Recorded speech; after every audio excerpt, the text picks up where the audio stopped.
Always great to have with us a Hall of Famer, Marv Levy. Coach, how are you? Nice to see you. Thank you, Len. It's my pleasure to be with you and with Bob. Good to see you, Marv. Thank you. And football is back. It's great to see. It's like it never left. Well, it kind of felt that way, but it'll be great to get things going on time, won't it? It sure will. I'm glad they resolved it. I couldn't understand why they didn't, but football is here, and I love it. Like I love baseball. There's a strike on Starlin Castro as we get started here in the home half of the seventh. I want to ask you how you watch NFL games now. Most fans follow the ball.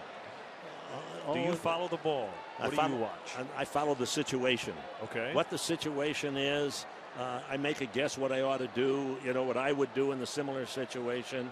I'm trying to think ahead a down or two. So maybe I watch it a little bit differently. Big rip there by Castro. And you've got a book coming out next month. Yes, Between the Lines. Tell us about it. It's Between the Lies, and it's a fiction. I was an English major in college, among others, and I always just longed to write, and once I retired I had the chance. I don't want to keep interrupting what's going on in the game. I had the chance. For many years I put aside potential plot lines.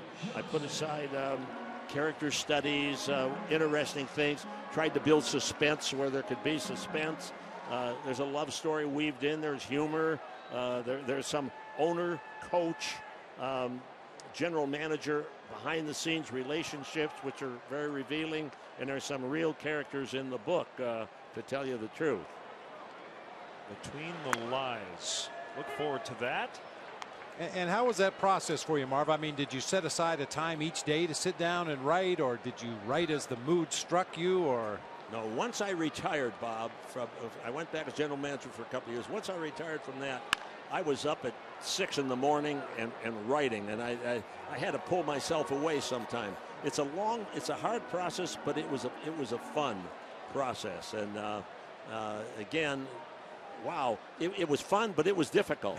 and I had to rewrite it about 20 times before it finally got to where I liked the way it flowed. But it does now. 0-2 to Reed Johnson. Martinez in his second inning of work, and that'll drop down out in left center. So Johnson with his first hit. It's a one-out single in front of the red-hot Aramis Ramirez, who's already 3 for 3 with a 2-run double. Marv, we talk all the time about baseball and the iconic ballparks like the one we're sitting in tonight, Fenway Park and Yankee Stadium. How about some of the iconic football stadiums? Did you have a couple of favorites? Well, we did play in Yankee Stadium from time to time. And while you're talking that, how about Soldier Field? When I was a young kid back in the 1940s, I played in a city championship game in Soldier Field. And oh, was that a thrill. So Soldier Field maybe more than any of the others. The Coliseum out in L.A. for a while. Most of those stadiums are gone by now. 4 for 4. Ramirez keeps hitting, and the tying run is 90 feet away with 1 out for Blake DeWitt.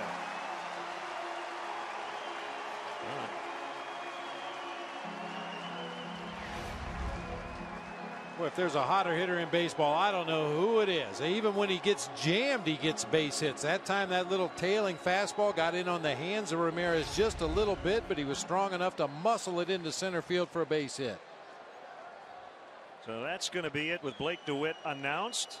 Make sure you check out Between the Lies. Again, the book will be out in September. The Chicago native and Hall of Fame NFL coach Marv Levy. Marv, thanks for stopping by. We look forward to the book and come back many more times, okay? My pleasure, and I like the way the Cubs are coming back tonight, too.